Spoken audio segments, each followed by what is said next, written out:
Tirion sat in that cell for 3 days. Captain Arden finally came to visit. Arden was desperate. He begged Tirion to just lie, to say he made a mistake. He said, "Think of your wife and your son."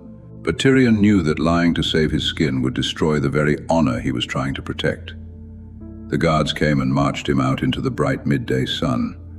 Across the square, he saw men building a wooden scaffold. They were hammering planks. Tirion knew exactly what that was for. It was for Eitrig. If he didn't fix this today, his friend was going to hang. They brought him into the Hall of Justice. It was massive. Flags hung from the walls.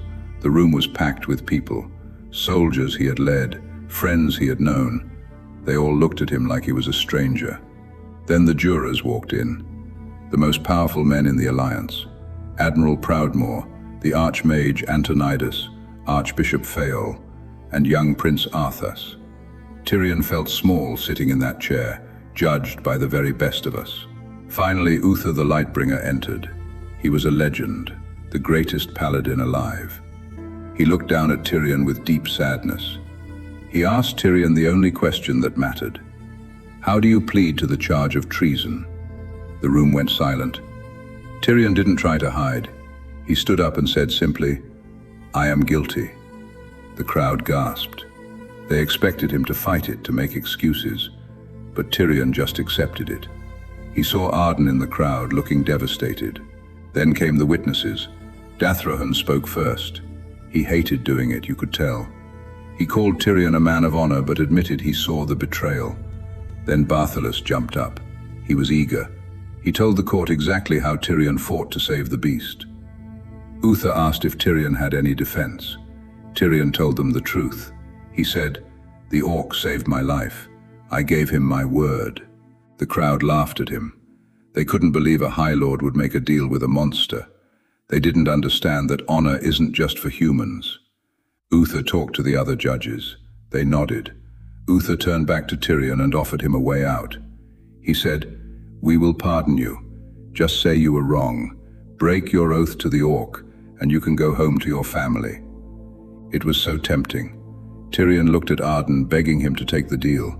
He looked at Stratholme. He asked Uther, "What happens to the orc?" Uther didn't hesitate. "It dies," he said, "like any other monster." That was the choice, his life or his honor. Tirion knew he couldn't do it. He couldn't buy his freedom with Eitrig's blood.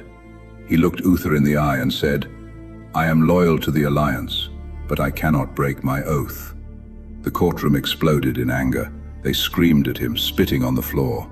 Uther closed his eyes. He had no choice left. He spoke the words that every paladin fears. "Tirion Fordring, you are no longer welcome in the Silver Hand." He sentenced him to excommunication, the ultimate punishment, the severing of the bond. Tirion felt a shadow pass over him.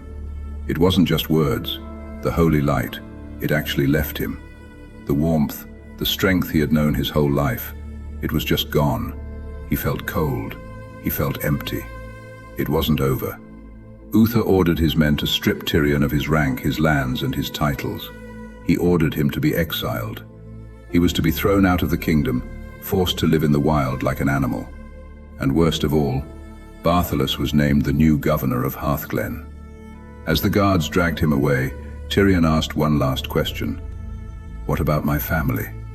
Uther showed him one final kindness. "They are innocent," he said. "They can stay." Tirion had lost everything, his power, his home, his light, but his family was safe. That had to be enough.